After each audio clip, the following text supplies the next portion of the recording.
Mr. Schaub, sorry for your loss. All right, guys. So I am back with another episode of Into the Bapaverse. Bryan Callen, Brendan Schaub, they're celebrating their 1,000th episode. First thing first, we got a huge show. 1,000, buddy. 1,000. Let's start the show. Let's start with a funny clip. But I'll get emotional here. Leave this, Chin. Don't edit this out. It drives me nuts that he's not up there with those guys. He's better than 99% of them. And you want to outcast him over some bullshit? Oh, really, dude? Okay, let's start with the heavy hitter here. And this clip is called Revisiting the Bobby Lee and Lawsuit Controversies. I Blame the Team. Now, Brendan gets asked, whatever happened to the whole Bobby Lee thing. He answers it, and let's just watch the clip here. Let's see what he says. What's up? But I kind of want to ask your guys' situation on it. Like, what's going on with you and Bobby Lee? Have you guys squashed everything? Yeah, I mean, so real quick, Brian's closer with, he's always been closer with Bobby than I was. Like, me and Bobby didn't talk like weekly or even monthly. If I saw him at the store, we're always cool. Yeah. But it's not like if I tell you, which is the truth, I don't talk to Bobby. I didn't talk to him before any of this. So there's no falling out. We were never that close. Yeah. Co-workers in the comedy world, right? That's basically it. So I had apologized to Bobby.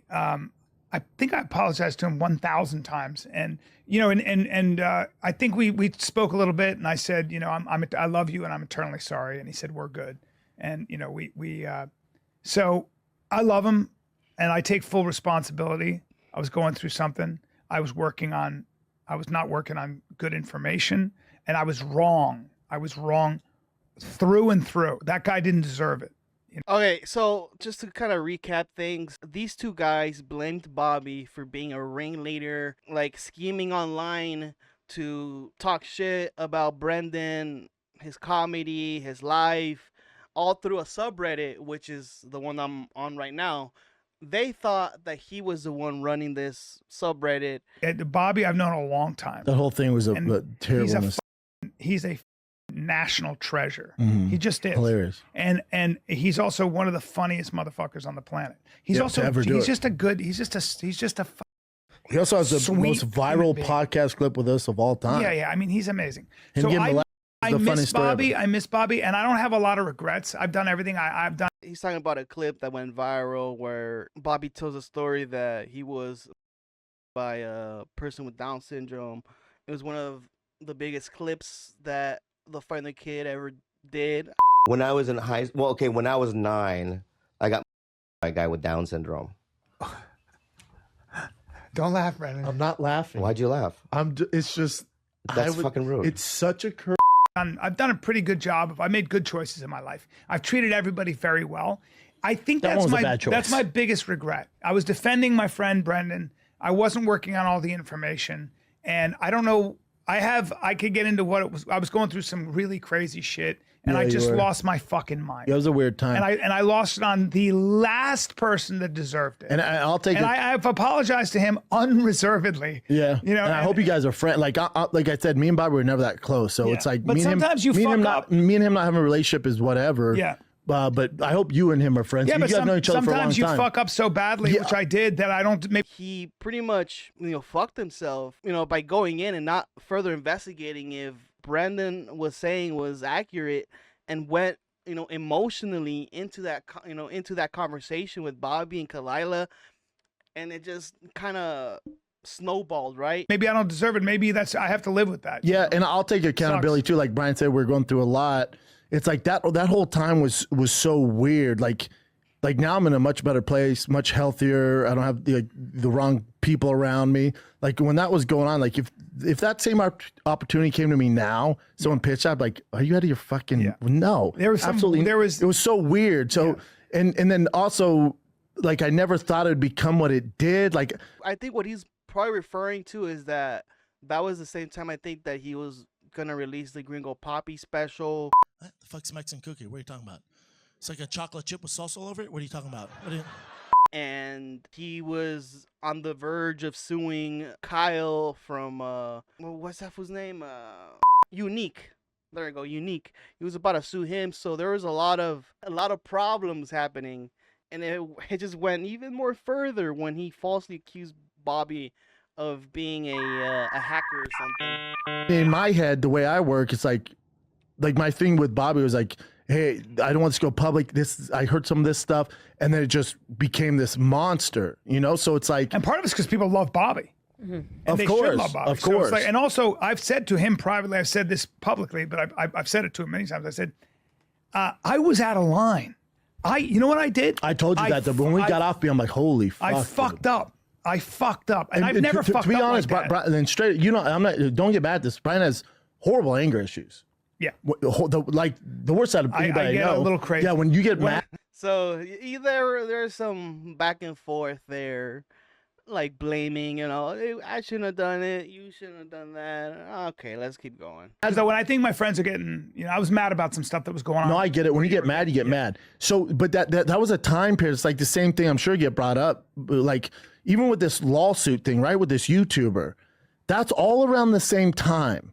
And at that time, again, I take full accountability because remember, I have a whole team, right? You have business managers, you have this entertainment manager, you got lawyer, you got this. I have a whole bunch of people working for me at the time. I've never been the guy to give people like, you can control this. Never. It's not my thing. That's why I'm at where I'm at. But somewhere along the line, I lost my way. I started delegating certain things to people. And So he's trying to say that, yeah, I went corporate, bro, and going corporate kind of messed me up. I blame, as the title says, I blame my team, because if I would have been doing it by myself, I would have just handled the issues by myself. It probably would have been a whole different, probably would have been better, not this whole chaotic thing. But like, bro, you might say that, maybe you're lying, I don't know. But if that's your excuse, okay. Because I don't know what you did behind the scenes and who helped you out, and maybe somebody did screw you over. I don't know. But yeah, that's one way of looking at things. That yeah, I went corporate and shit went bad for me. but like 2 years ago, 3 years ago, 4 years ago, my social media was awful because it's not me. Those days are gone. So when that was going on, so the lawsuit thing, I'm sure it's a question, the lawsuit thing. A guy who's no longer with me, a business guy, comes to me and goes, hey, man, there's this guy on YouTube. Again, I hand to God, I've never seen any of it. I don't see any of it. I know there's some bad stuff out there. That's an important point to pause on because we didn't do enough fucking looking into what was really going on. And then we pointed our guns. Well, no, so this is the Bobby thing. Let me talk. So the lawsuit thing wasn't even like, so with that, so this guy who works for me, right, doing this stuff, business manager, he goes, hey, man, I got a call from this lawyer. I've known him a long time. That there's this guy on YouTube. He's making thousands of videos, you know, bad mouthing you and using your content, blah, blah. And I go, he said, I don't care. I go, I don't care, dude. Like, there's a million of them. What are you going to do? The person he is talking about is Unique, right? And he was making a whole bunch of videos about him. I'm not going to lie. Did Unique say that Brendan beat his kids or was being abusive or whatever? No. I think one of the biggest things that happened there was that Unique exposed Brendan for allegedly cheating on his wife, and it was all in this football arena thing he was hosting, and he shows a clip, Unique shows a clip of Brendan giving his number out to some chick, right? You know, a note or something.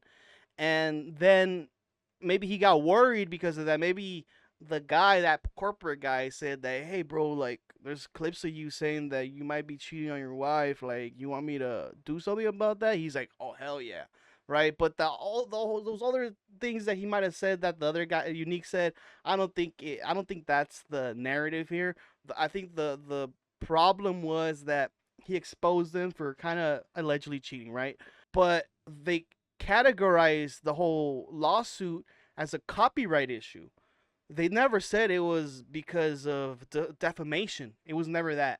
And he keeps saying that. He says that numerous times. That's not the case. It was always a copyright thing. Unique's channel got taken down and all of that other bullshit. That's bad, man. He said you hit your kids. And I was like, okay. Like, I don't give a shit, dude.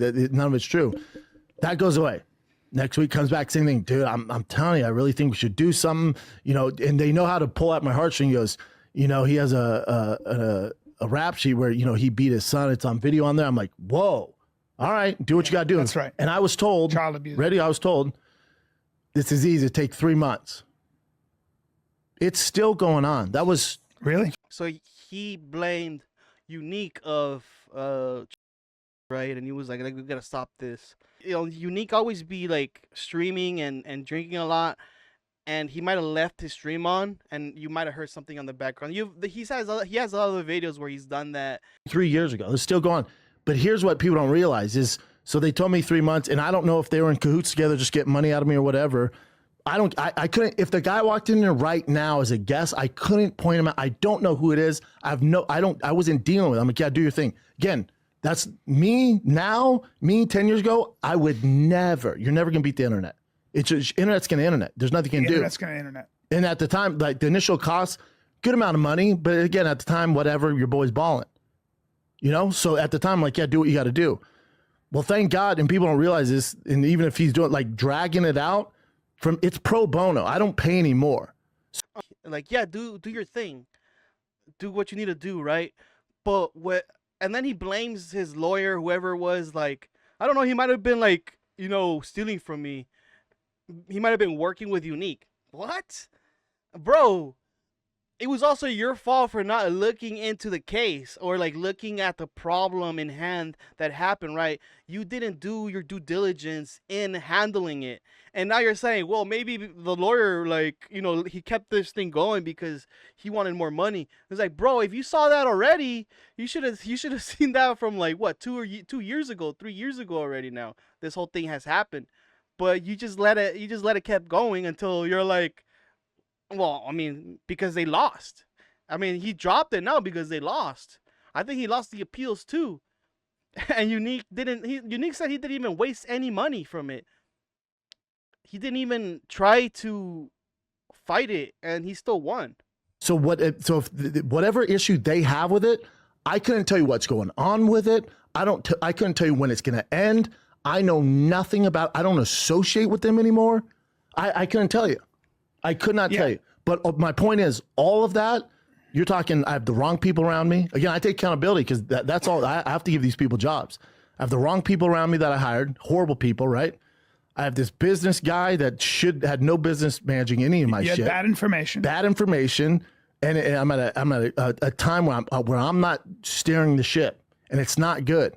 Now you can notice, fast forward now, had to take time off from staying. I forgot to mention too, he said pro bono. Some people are saying the reason why he said pro bono is because his dad paid for this whole lawsuit. That's allegedly too. But they keep saying in the subreddit that his dad always be buying or co-signing like expensive cars with him because he might, and like I think also at that time he might have been like losing some money, so he had to get, you know, co-signer. His dad also, you know, a very rich person, and also saying pro bono, like, why would they be doing this pro bono? It's a losing case, you know. It doesn't make sense, you know. Stand up. I'm doing too much. I got cut back on the shows. I was going down a bad road, man. I control it. My social media, your boy's back. I've been back about a year now. I run everything. Everything you see is me. Everything you see now is my decision. Notice how much better it is, how much more positive I am. I'm a positive person. That time when Brian's going through that and we're going through all this mayhem, that was probably the darkest hours of our careers, of our life. Well, yeah, you spend your whole time building everything. And well, they made it hell. Brandon didn't look through things. He didn't investigate, right? He let people do whatever they wanted. It's your fault too. Like, you gotta just deal with it. It was your fault as well. And then I made it worse by far by pointing my gun at somebody I care about that didn't deserve it. But to your defense, that could have been Bobby, that could have been Rogan, that could have been Bert Kreischer. It was just at that moment, on that day, I was going and crazy. It just so happened you took your anger on Bobby. Well, I was going through something else, and I it surprised me. He was gonna blame Rogan for talking shit online, making a subreddit. Like, he's I don't want to be racist or anything, but maybe they saw Bobby as Asian and they're like, he's good with computers, you know? Like, he's probably the one that was doing all this stuff. Or I don't know, maybe it was just it's a patsy kind of thing, because who they really want to take down was Unique. But also, I don't like talking about it because that makes an excuse. No, it's not an excuse for me. So there's no excuse. No, there's no excuse. No matter what I was going through, what I did was 100% wrong. And boy, was it a fuck up. But I said it from day one. I said it from the day after. I was like, if you're looking to point a finger, I'm the one who did it. I was wrong. I would never speak that way again, and I'm eternally sorry. Again, but to me, where I'm at on it, shit happens. We apologize. Not going to dwell on it. Hopefully, Bryan and Bobby are friends. I hope so. Me and Bobby never really had a relationship. Like, I'm good. Bobby's good. He's crushing it. You know, hopefully you guys are friends, but I'm good. Yeah, but what made me feel happy if is Bobby ever wanted to come on and fuck. Let's not forget that Brendan put himself in an even worse position, or maybe actually a good position, for going on the Tiger Belly podcast, you know, Bobby's podcast, and talking about it. But I think the part what I'm saying is kind of got worse was when Kalila was like, "Where's your proof, right?" And he's like, "I got all these pages. I got all, like, what he said, 500 pages of evidence." And till today, we haven't seen anything about that. Kalila said that she got like code, like a HTML kind of thing. And she was like, "What the heck is this? Is this your proof?"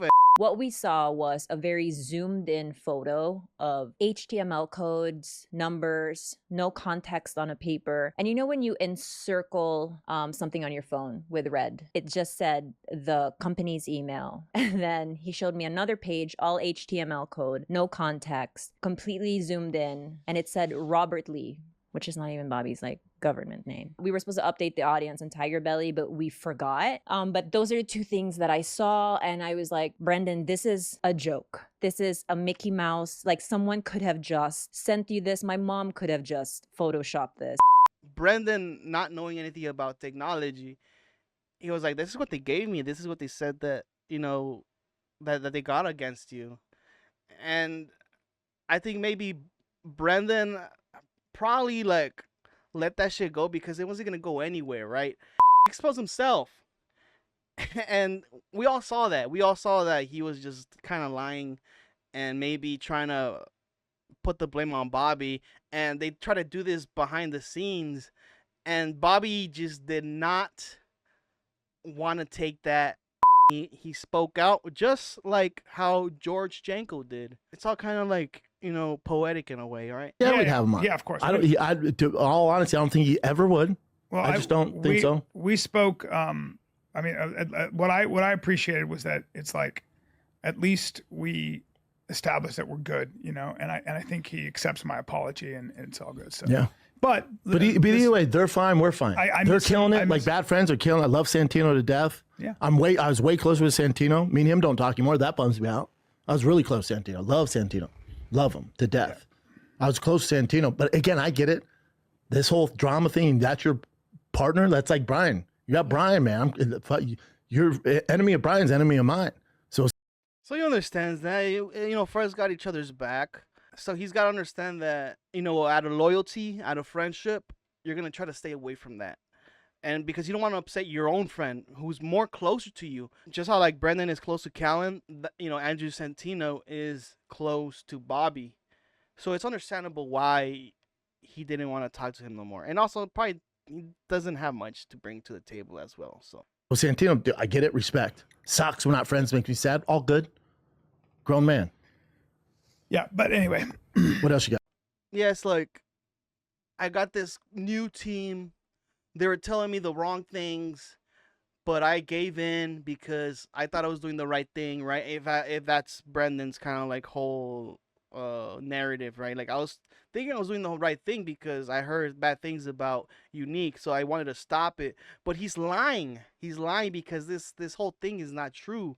Some of it is, like, obviously the whole, like, screaming at Bobby Lee and, you know, and having lawyers and stuff, but there's certain aspects that he's not saying because these lawsuits weren't about like defamation, as you might say. They were copyright infringements, and Unique, you know, he got away with it because he was doing transformative videos, so he was able to do it. The judges saw that. All things also, you know, Ethan Klein, he was the one that kind of pioneered that, for, you know, criticism online, because he was sued once by somebody that didn't like the way that Ethan was making fun of him or showing his videos, right? So yeah, that's it. That's all I gotta say about that. Kind of interesting. Let's go to the next clip. Kudos, because he's the smartest tool in the shed. So this clip is called "Bapa is Lying About the Lawsuit." Podcast Cringe, I think one of the biggest nightmares out there for Brendan, or maybe one of the best things to ever happen to Brendan and the podcast community is Podcast Cringe. Podcast Cringe talks about the lawsuit and how he's lying about it. So this clip is called "Bapa is Lying About the Lawsuit." Well, thank God, and people don't realize this, and even if he's doing, like, dragging it out, it's pro bono. I don't pay anymore. So if whatever issue they have with it, I couldn't tell you what's going on with it. I couldn't tell you when it's going to end. I know nothing about. I don't associate with them anymore. I couldn't tell you. I could not tell you. Again, I take accountability because that's all. I have to give these people jobs. I have the wrong people around me that I hired, horrible people, right? I have this business guy that had no business managing any of my shit. Bad information. Bad information. And I'm at a time where I'm not steering the ship, and it's not good. Okay, first up, Brandon does not know what pro bono means. I think what he's trying to say is that they were working on a no-win, no-fee basis, which also doesn't make sense because he's previously admitted to having paid their massive legal bills. So either they've switched it to a no-win, no-fee basis after the lawsuit started dragging out for years, or he's just straight up lying. But the other thing that caught my attention was the pretty outrageous statement that he wasn't in control of his company, Thick Boy Productions, which is the entity that brought the action against Unique.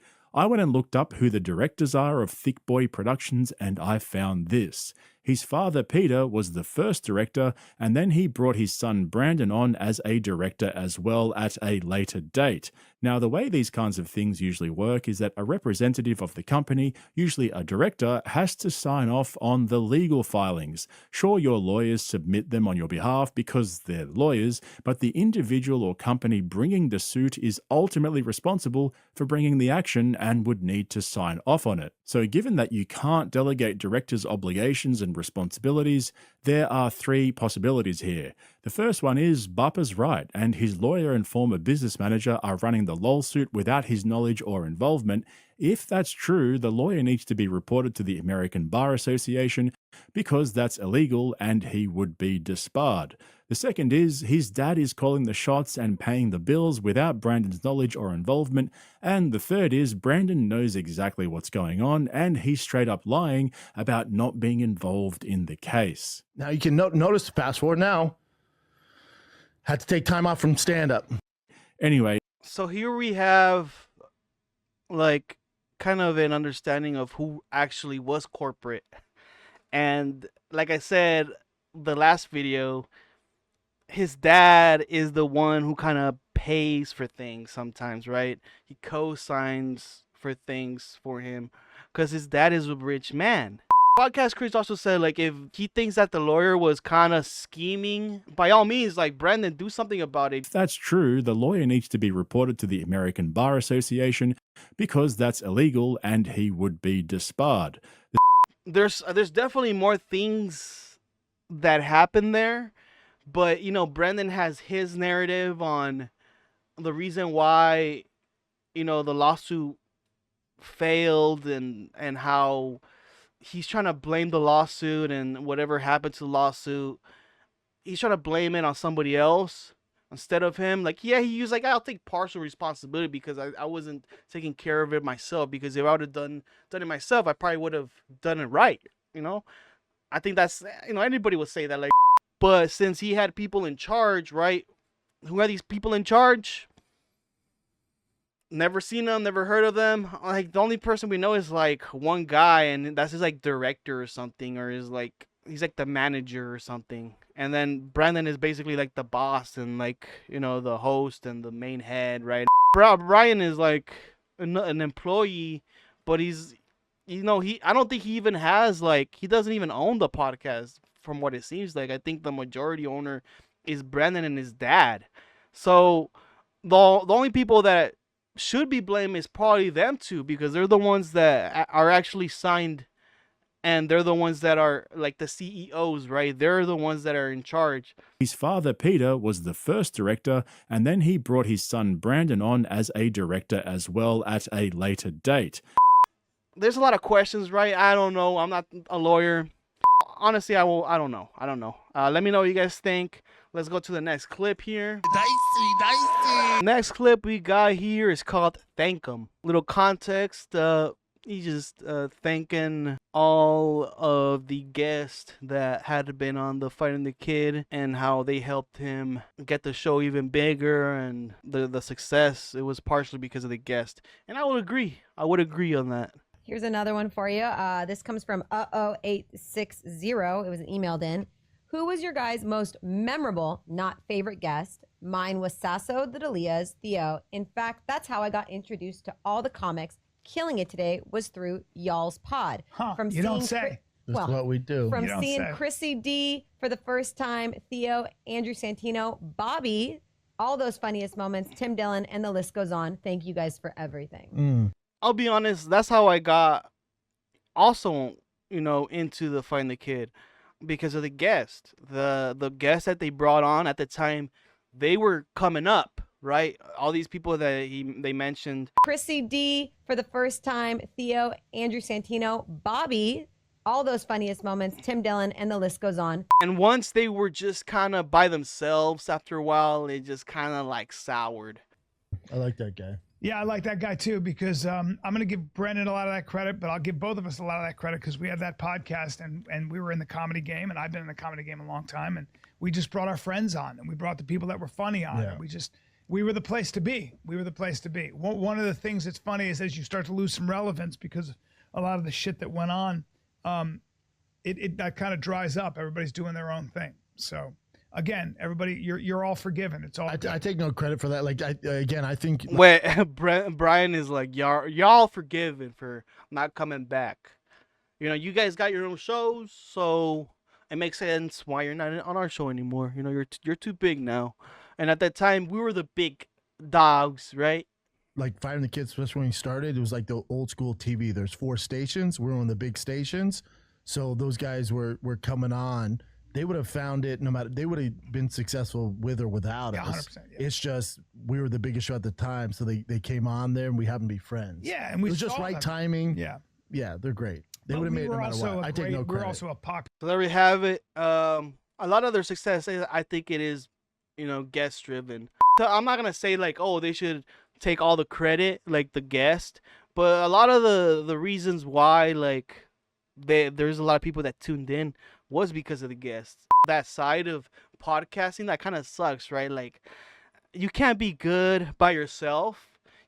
Unless you're Theo Vaughn or Tim Dillon, right? Like, people love those kinds of guys that know how to riff. Imagine Brandon just trying to riff by himself, like not having Chin there or anybody else there. He's not gonna know what to do. He's gonna, like, his thoughts and shit are everywhere. But if you have somebody to kind of like throw shit at you, joke with you, you have way more content, you have way more things to say. So yeah, like, I guess, yeah. Mr. Schaub. All right, guys. So next clip we got is Theo and I talk every day, B. So a fan asked Brandon if Brandon still talks to Theo, if they're still friends. And this is what Brandon says. Joshua Gavin, what happened to your guys' relationship with Theo? I don't think anything ever happened to our relationship with Theo. I think Theo got very famous and very busy and very big. Yeah, I'm close with Theo. I mean, me and Theo still talk quite a bit, especially like kids' birthdays. He remembers. He showed up to Tiger's birthday. Like the whole, like, he comes to my kid's birthday party. I guess that's nice. Theo's doing some nice things there. Like, I don't know what that's about. It's kind of sus there, but yeah. He lives in a different state. I think he's moving to Austin. Like Theo's always on the go. Yeah. But me and Theo still talk. You know, Theo's one of my close friends. Yeah. He always says that same line. It's always like a catchphrase for him. Theo's one of my close friends. He's just one of my closest friends. I talk to them all the time. That's something the internet probably just went out of their way to make a bigger deal out Well, of. I think Theo's just doing his thing, and so he's not on the show, and he's There's got obviously his right- own show, and there's no reason he would do our show. No, Theo's massive. You know, like Theo more than anyone. Like name anybody. Like he's One of your closest friends. I think he will have enough time to maybe do a little bit of a podcast appearance with you. as far as like the people we list that's been on the show, nobody's bigger than Theo. And also, I told him this yesterday when I talked to him. Like, yeah, I could have told you that. Like Theo's the most talented person I know. He's the funniest single When you human decided being to do that I've podcast ever with met. him, we were watching him on stage, and you said, you said he's about to blow up. Yeah, and I came And up you with the go, idea I of might King do and a Sting. podcast. Yeah, You're like, is that okay? I go, yeah, it's okay. yeah. No, Theo's the most talented. You know, Theo's a weird man. Oh yeah, baby. Get that thing naked, huh? But when you say somebody's your closest friend and you talk to him all the time, but you can't get him to like do your podcast, you can't do something with him, he doesn't want to do nothing with you, like there's something going on there, you know? The guy I know. Yeah, Right. but I think but again online like that's when you I think a lot of stuff I've been through, that's when you realize online's not real. Like if the narrative, oh, Theo left and Brendan Theo hit, no, there's none of that. He moved to Nashville, talked to him all the time. I love Theo.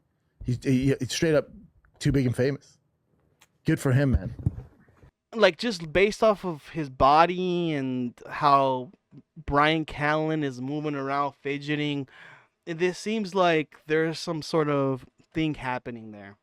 I don't know what it is.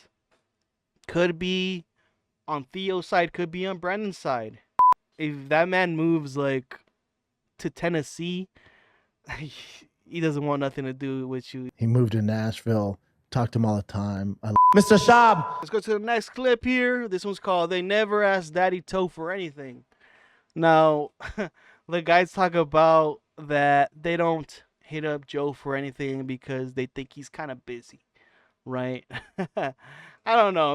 It kind of seems kind of weird because they always say that they're close with Joe and all that, but they're kind of scared of him. They're kind of scared to ask him a favor. Been on the show. Yeah. But it's different because also Rogan, a lot of way we got views is we're on Rogan so many times. So it like We're cross-pollinated. about to be on him again. Yeah, next Saturday we're back on. So like we didn't even ask Rogan. No.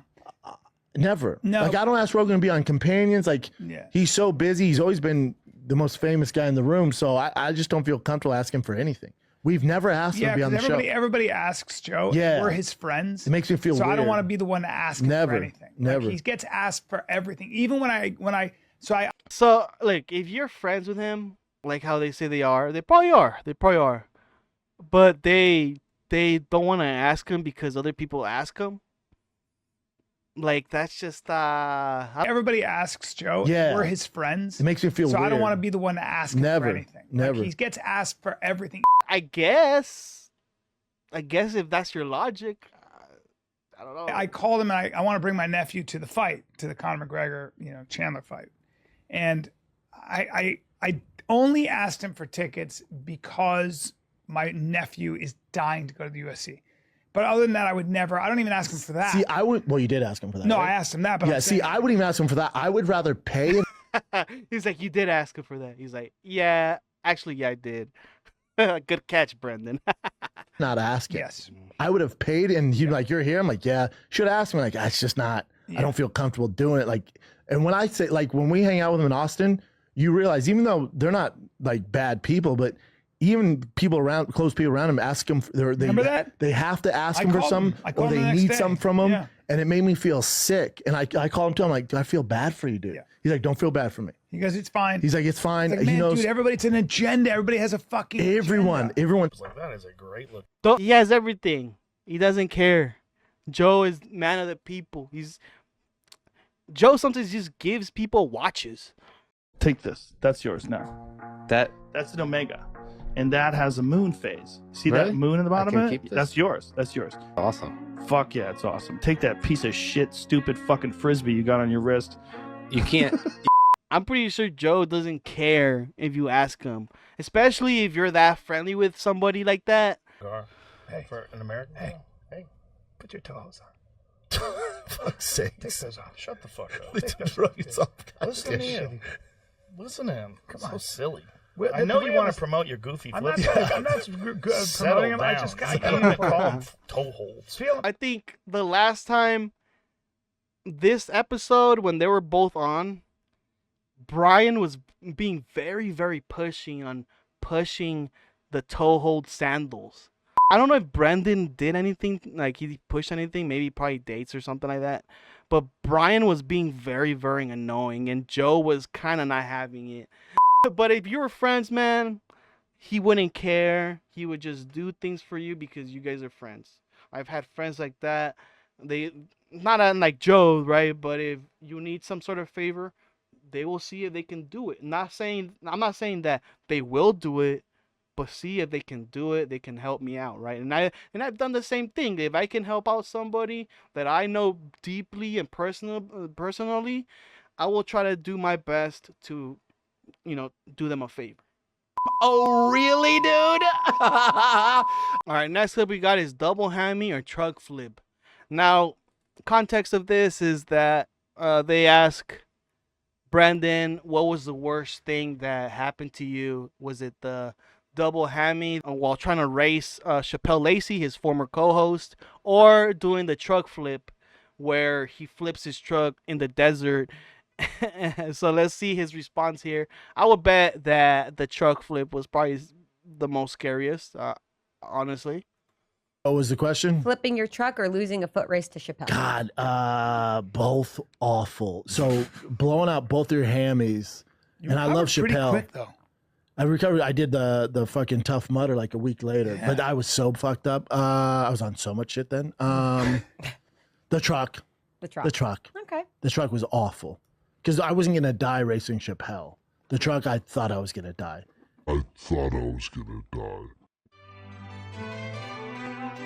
Look, he flipped his truck. Honestly, fair.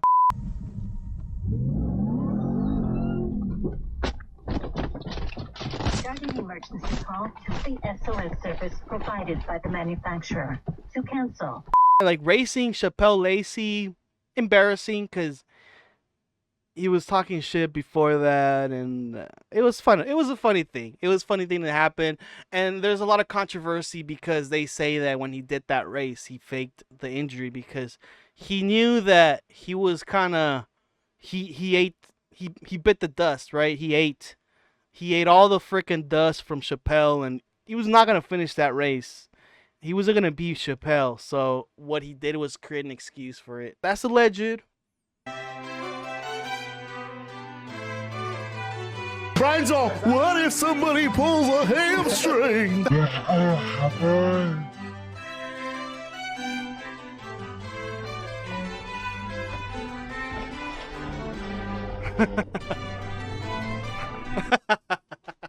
I mean, it's all poetic, man. It's all poetic. Like, Bryan did say, dude, you gotta do a warm-up or something. You're not a spry, young man anymore. Chappelle Lacey, give him some credit because he was athletic. He was a cheerleader, a male cheerleader. Like, to do the things that you gotta do as a male cheerleader, you have to be strong. You have to have cardio. You have to do a show, right? And he underestimated Chappelle because he thought his MMA background was gonna help him in a foot race. I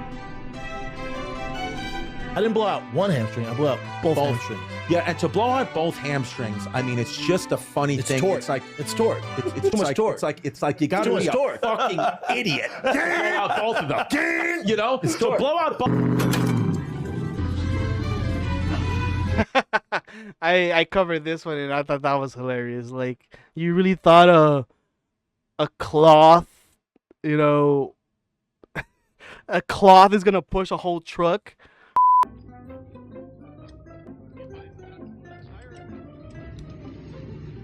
This will be easy though. I've done it 100 times.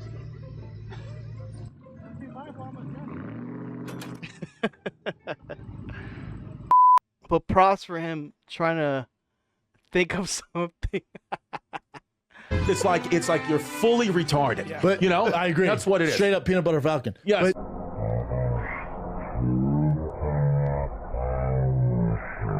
Yeesh. That looked like it hurt.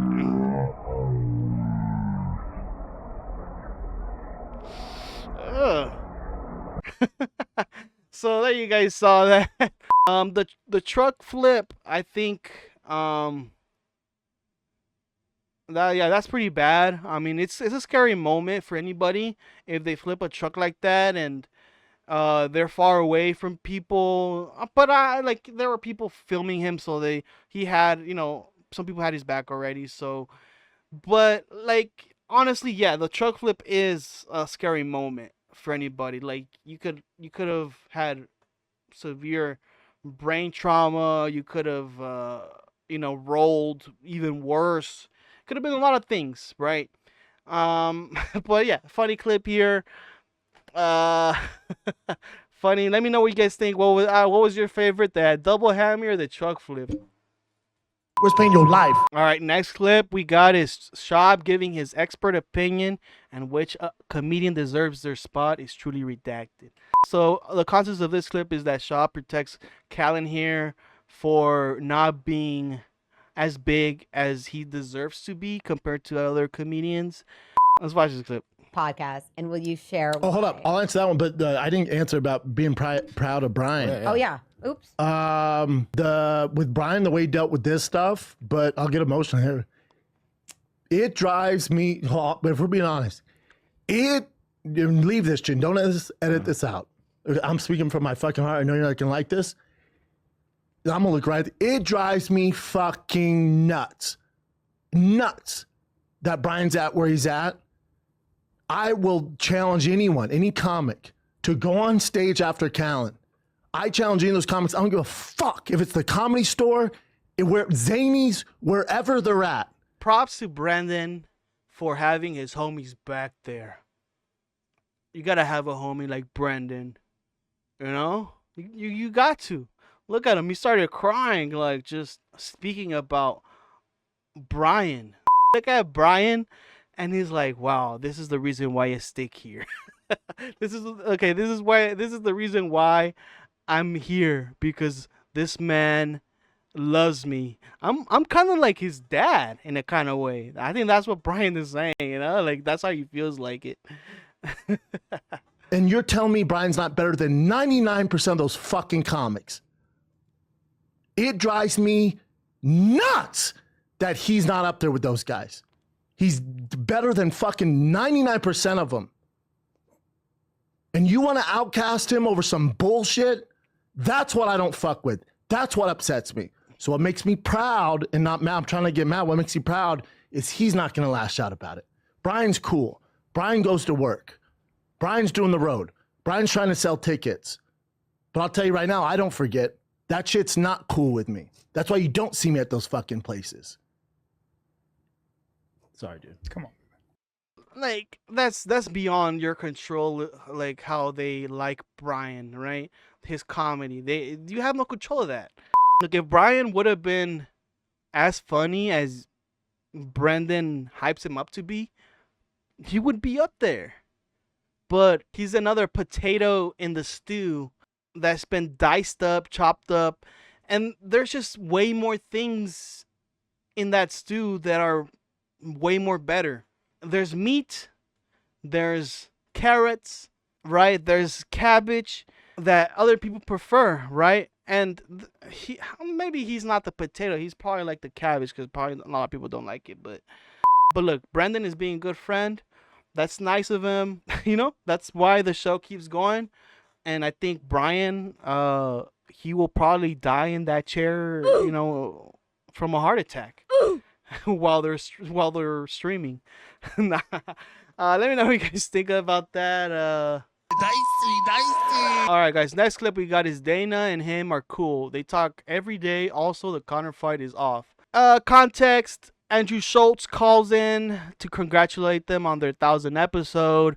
Andrew Schultz goes in on Brendan for having this beef with Dana and tells him, hey, you should squash it. Yo, when you just gonna be like, my bad, Dana? Let's just watch this clip here. Let's see. He does his hit home runs. He knocks it out of the park every time. So I'm not doubting that. My issue was with the whole slap fight thing is it was on the UFC feed. So they were pushing the narrative of, hey, all you guys are like slap fight if you like UFC. I'm like, do your thing, but don't force it on me, if that makes sense. Like, just have it its own thing. Like, it's not bad to criticize somebody, right? But sometimes he does it in the worst way possible. Yo, when you just gonna be like, my bad, Dana? I've already done that. Invite me back to the shows. Invite me back to the UFC events. No, we're good, my brother. Bad, Dana. No, we're good. There's certain reasons why Dana doesn't like Brendan. Like the last time he accused Dana of rigging the Nate Diaz versus Hamzat Chimaev fight. That's all I'm going to say there. Recently shared a conspiracy theory for why the fights were changed at UFC 279. When the new matchups for UFC 279 were announced, Brendan Schaub tweeted, "Thank God, hashtag UFC 279 is still happening. But doesn't it all seem a little fishy? All three main fights get switched. Hashtag conspiracy. Hashtag Earth is not flat." Ben Askren reacted and responded back, "What's the conspiracy? I'm sure Lee Rodriguez and Holland got fat envelopes." Brendan Schaub responded back, "Agree. I'm sure everyone got paid. I don't think it was due to Hamzat missing weight. I think it got switched due to UFC 279 not trending well, since it was such a mismatch." I heard this thing today, and again, I don't know how true it is or whatever, that like Pat Miletich was saying that this thing was, we told Hamzat not to make weight because we weren't selling tickets and we weren't, the fucking show was sold out going into that day of the weigh-ins. I don't know if Pat really said that, but if he did, he has to be the dumbest motherfucker on the planet. I mean, you know how stupid you have to be to even think something like that, let alone say it publicly and act like you're serious. We're regulated by the Athletic Commission. If you think that we told Hamzat Chimaev to not make weight, then Hamzat shows up and the fans are all pissed off at him and stuff, and he's going to just, I mean, and knowing, if you know anything about the sport, this is a guy that was actually in the sport, training and fighting and everything else. If Pat really said that, it's holy shit. We might have to send him out to the clinic here, the brain clinic, get him fucking checked out. All right, buddy. Done with me? I believe that was Brendan Schaub who said that. It was what? Brendan Schaub who made up that conspiracy. Oh, it wasn't Pat Miletich? I think so. Well, I apologize to Pat Miletich then. That makes sense. Bye. Brendan doesn't know how to keep his mouth shut. We're good, bro. I'm driving the wedge. Bro. No, not at all. No, people think that. No, me and Dana are good. Just go. My bad, bro. You know what I mean? No. I want to go to the fights. I want to sit up there with the boys. You know what I mean? I want to watch Kiss the ring. things. Like, Kiss the ring. You gotta kiss the ring. It's like, bro, you have a different perspective for it. Agreed. All you need to do is just say, my bad. Yeah, and then you get to go to the shows again. No, Schultz. You're not going to sit front row. You're going to I'll sit behind you. with the side. He's gotta work You're going to his sit way with the in. side bitches. You're going to sit with the side. Nah, hey, don't do me like that. No, you're going to sit up in the 100 area. No, hell no. Andrew is right because Schaub doesn't want to be in the bleeders, right? As they call it. He wants to be right next or behind Joe Rogan. There's the reason why Andrew's saying that, because he's probably heard of that online, right? That there's this kind of narrative. Remember when Bryan got good seats and he was saying like, yeah, those are not good seats, even though he was like right next to Joe Rogan.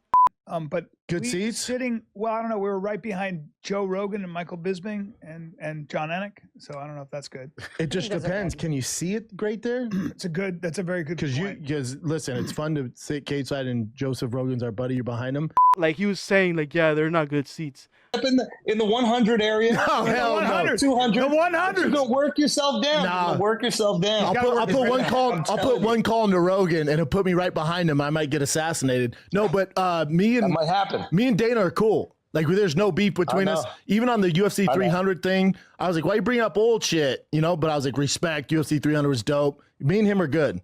Everyone thinks like this is ongoing beef. I got nothing respect for him. I love that guy. And I want to ask you, Dana's team made a video package of people saying that UFC 300 was gonna bomb. It wasn't gonna be a good event. We rolled into UFC 300. The MMA experts weighed in on what they thought of UFC 300. And for all the fighters that were on this card, when I said this is the greatest card ever assembled in the history of combat sports, this is what the media thought of you guys. Brandon was featured in it saying that it wasn't gonna be good. Dana White. Yeah. So Dana White does this thing on UFC 300. He basically made like his version of a diss track of all the people in MMA media. Not all. He left out a few, but some of the people in MMA media who were kind of critiquing UFC 300.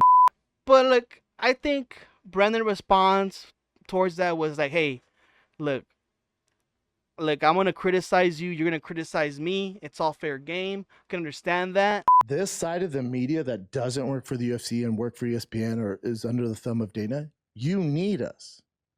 It can't be just a jack-off fest of the UFC because then that's not media. That's propaganda. Then you're no different than Fox or CNN. You need to quote, which we're not, but you need the bad guy. Does that make sense? Their beef gets kind of pushed into the spotlight because it is Brandon and they have a long-running beef with each other. You have the one on the 29th. You're going to be there on the 29th, Vegas? Where is it? Where? That's the Vegas? Conor fight. Yeah, that was Conor's not going to fight, but that he was supposed to on that. Yeah. Okay, so what's the deal with that? Do you guys think that fight is going to happen? It's not happening. Whoa, you know that for a fact? Mm-hmm. Hey. Yes? Is this breaking news? Do we have breaking news? You would probably bet a lot of your money on the fact that it's not going to happen. Let's put it that way. Well, guys, Brandon was right. It did not happen. Conor got injured. Maybe Dana's not going to like that. But also, who cares what Dana says? As much as you guys don't like Brandon, he can talk shit about anybody. He can criticize anybody. He can throw out these things, right? Like, and later on we're gonna find out if they're true or not, right? And this one happened to be true that Conor is not fighting. I don't see the problem with it here. Maybe saying it before the UFC says it. I think that's probably the problem that happened here. So he probably does have a source. Like, that's what the funny thing about it is. That way. Yes. Listen. Uh-oh. But why do you know it's not going to happen? Tell me. I'll tell you off air. Hey. I'll tell you off air, but if you're a Conor fan, get your money back. Wow, dude. You were just back in Dana's good graces, man. It's so crazy. You were like right there. He can't help himself. And then he throws it all away. It's just what he cannot. I'm trying to help my boy out. I don't want you getting the wife, the kid all together, flying to Vegas, and you're hoping you see Conor. It doesn't happen. I'm trying to help you out. Dana understands that. Andrew Schultz came in, just to make fun of him a little bit. Maybe kind of further discuss the Dana White thing. And Schaub's response is always the same thing. And he's like, yeah, like, I don't have a problem with him. We're good. I think he's not good with me, but I'm good with him. There's just too much to talk about with Dana and Schaub that I could keep going and going. But let me know what you guys think might be the problem between them. I don't know. Maybe they fought for Ronda, and I don't know. Maybe he read Ronda's book or something. I don't know. Mr. Schaub. All right. So next clip we got is Bapa says he stopped doing Fight Companion and Food Trugg Diaries because he was spread too thin. Context of this is that Brandon gets asked, like, why haven't you done the Fight Companions or the Food Trugg Diaries? 5-year goals you guys have for the show and what's in store for the future. I absolutely love you guys. So much appreciation to Chin for doing a great job with producing. Yes. Sanaz, you're amazing. That's sweet. Such a bright, smart, whatever. And love you guys so much. You don't know how much you do for me. That's awesome. As far as goals, we never said you are bad at. We don't set any goals. Keep going. My thing, obviously, keep going. But I think too, it's like it's all about survival, baby. I mean, we all do it, man. Again, part of the reason I'm off the road, you're not seeing as many Fight Companions. You don't see Food Trugg anymore. You don't see a lot of the fight stuff I was doing because I was spread too thin. So when you do so many shows, I can't focus on firing the kid, the golden hour, and then this new truck giveaway stuff I'm doing. Like I can't. So firing the kid was suffering because, you know, Brian's busy too. So a lot of the creative or the guests would be based off me. Notice there hasn't been a lot of that, especially the last 3 years. I spread myself too thin. I can't. I don't think Brandon is editing anything. He just shows up and he talks. That shouldn't be hard. That's his whole job. Your job, dude, is to talk. That's your main job, is to talk. And you look, I'm not gonna say like, oh, you're not gonna get tired. Of course, you get tired. You could get mentally, stressed. Can't do it. But notice, since I stopped doing all that stuff, how much better are the shows? Oh, yeah. How much better is the Schaub show? Yeah. How much better is this? So it's going to continue to get it better. There's a limit to what you can do. Because we kind of not neglected it, but you take it for granted. Like, yeah, firing kid's fine, man. I can do all this other stuff. Nah, bitch. No, you can't do all that stuff. No. Exactly. You got to keep watering it. Otherwise it's going to die, no matter how big it is. Correct. Look, yeah, he's right. Yeah, having a lot of shows does have its downside. I understand that as a YouTuber who does everything by myself. I get it. Kudos, because he's the smartest tool in the shed. Last clip we got is Bapa wants to do a show with Luke Thomas in the future. Context here. So Sanaz here asked Brandon who would take on Bryan Callen's position if he were to pass away. So this is Brendan's response here. Good friend, Adam Mentality World. If one of you passed away, who would you pick for the other's replacement? Mark Wahlberg. You would want Mark Wahlberg if Tom Brian Cruise. died. Tom Cruise. I don't know. Chael Sonnen, probably. That's That'd the be only good. Guy. But if Brian passed away, what would it be called? The Fighter and the Fighter? The Fighter and the Bad Guy? I would get out of the comedy space if Brian once Brian passes away. I'll get out once When I Brian passes leave, away. when I Yeah, leave, when he when I leaves die. and he has 3 years, right? Because he's When I older. pass on. When he passes on in 18 months, I'll If Brian dies, my career is dead too. I would probably stop. Like, you're not going to do this. It wouldn't be the firing kid. I don't know. I'd do a show with Luke Thompson. I'd love to have someone to verbally spar with over MMA. That's the one thing I miss. In LA, there's nobody to Wow, the only people he doesn't like talking to about MMA are just casuals, I guess. do that with. Nobody to do that with. There's no real men left, so that's cool. Yeah. Okay. This question. So Luke Thomas, honestly, not a bad choice. Who do you guys think that can replace Bryan Callen when he dies here? You think Chappelle Lacey could come back again, and or maybe Chris D'Elia, or Eric Griffin or somebody? I don't know. Imagine, man, they bring back Malik. Nah. Dicey. All right, guys. So I am done here. Let me know what you guys think about this. I know I went a little too long here, but that's probably good, right? You guys like a long episode. Let me know what you guys think about this. See you guys for another one. Like and subscribe. Don't forget to comment. See you guys for another one. Bye-bye.